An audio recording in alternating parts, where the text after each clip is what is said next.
and infiltrating, but the infiltration, you had Stalin wanted to conquer the West with tanks. And Antonio Gramsci said, you'll never defeat the West on the battlefield. You have to rot it from within. And so he calls it, it's called the long march through the institutions. You're going to have to take a few generations and infiltrate the West and infiltrate all of their media and education. He said in 1916, socialism is precisely the religion that must overwhelm Christianity. And then James Wardner wrote, in the new order, socialism will triumph by first capturing the culture via infiltration of schools, universities, churches, and the media transforming the consciousness of society. So it's been, there's different categories of society, but one is called the Seven Mountains: arts, business, education, family, government, media, religion. These all used to belong to the church, because at the time of America's founding, 98% of the country was Protestant, 3 million people, 1% Catholic, 30,000 Catholics, 0.1% Jewish, only 3,000 Jews in a country of 3 million, only 7 synagogues in the whole country. But it was all Judeo-Christian. So we controlled everything, but we sat back.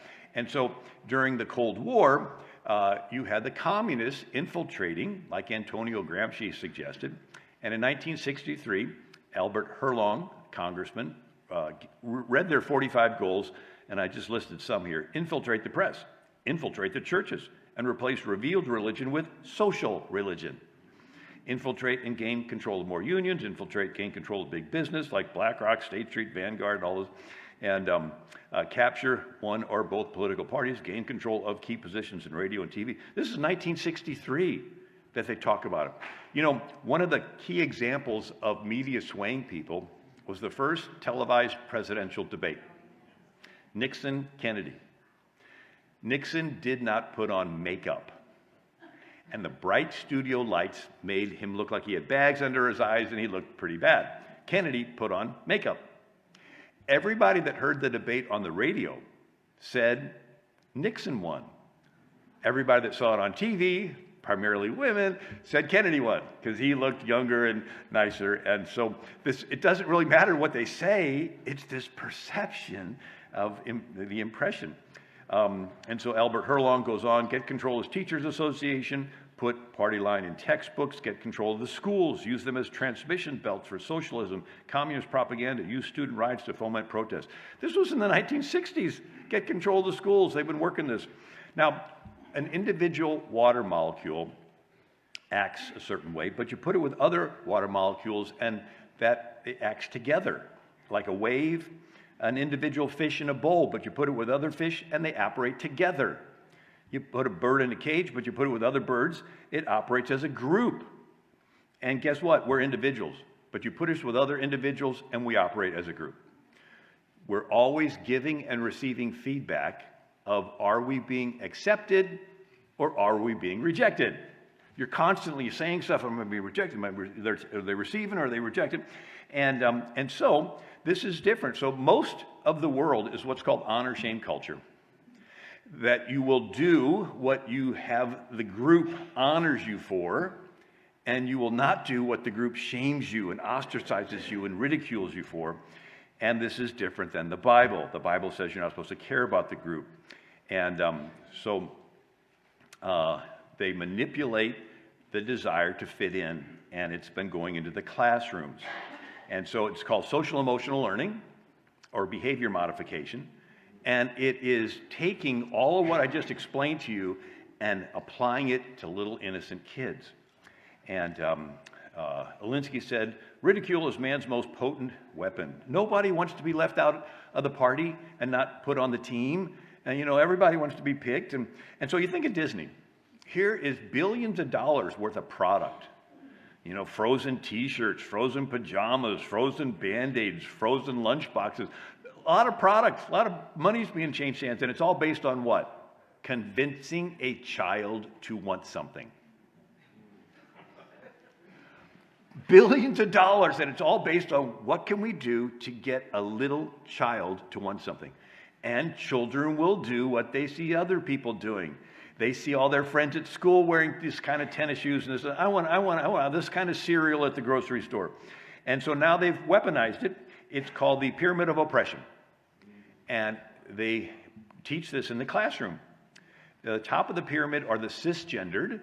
That's their term for somebody who believes there's a male and a female. They're the oppressors. They're on the top of the pyramid. They're the oppressors. Everybody else down the pyramid, asexual, bisexual, homosexual, pansexual, transsexual, they're being oppressed by the oppressors.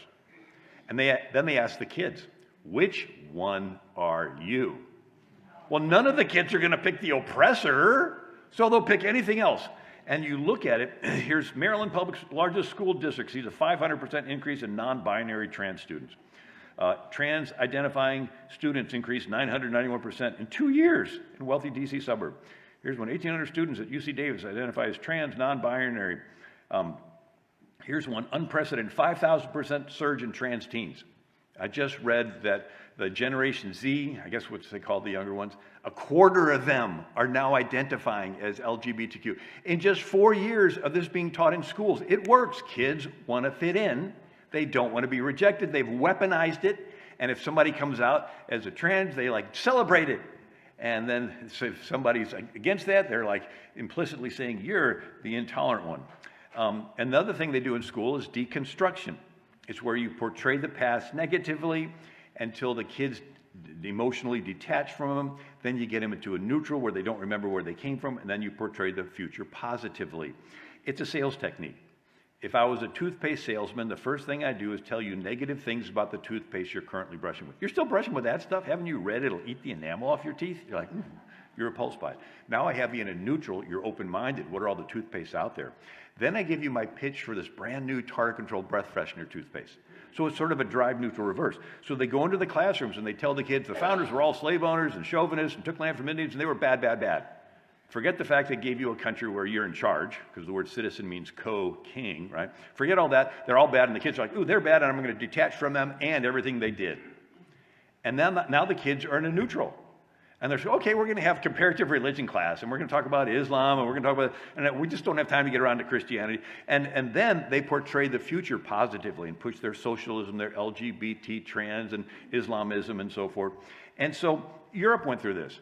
It went through 1,000 years of Catholic cathedrals, Protestant Reformation, and Jewish neighborhoods. And then it went into a secular Europe with free sex, anything goes, John Lennon, imagine there's no heaven. And now it's turning into Sharia socialist Europe with Muhammad being the #1 name for newborns. And so this destroying of the past started with the French Revolution. They tore down statues of good King Henry IV, who tried to patch up Protestants and Catholics.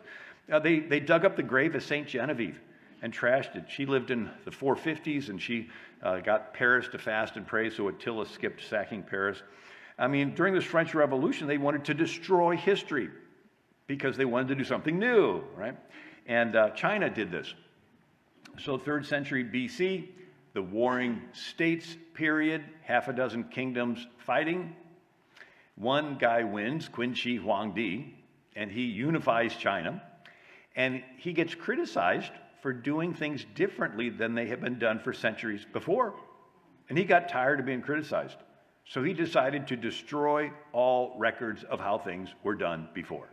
And he burnt tens of thousands of bamboo annal books. He wanted to get rid of history.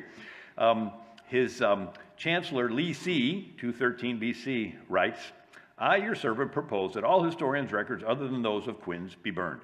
If anyone under heaven has copies of the classics of history, they shall deliver them to the governor for burning. Anyone who dares discuss the classics of history will be publicly executed. Anyone who uses history to criticize the present shall have his family executed, and anyone who has failed to burn the books after 30 days of this announcement shall be sent to build the Great Wall. It's sort of like a censorship. Like in Germany, they're doing censorship. In England and China. And so Mao Zedong, when he took over, he did the same thing that Qin Shi Huangdi did. And it's called the Cultural Revolution. Not just a revolution, cultural. He destroyed 5,000 years of Chinese culture. And he burned the great gates of Beijing, destroyed the oldest Buddhist temple in China. And so this idea is that you ridicule people that have any Western learning and publicly shame them. And then Pol Pot did the same thing in Cambodia.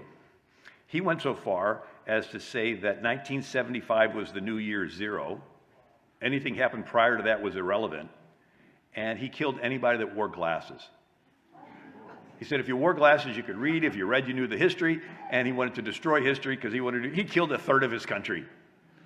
And then Islam does it.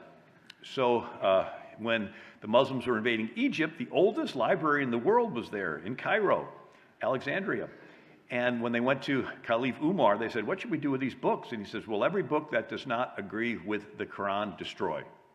And every book that does agree with the Quran is redundant because we have the Quran, so destroy them all. It took 6 months to burn them all. And anyway, they're destroying history even today. Carl Sandburg said, when a nation goes down, one condition may always be found: they forgot where they came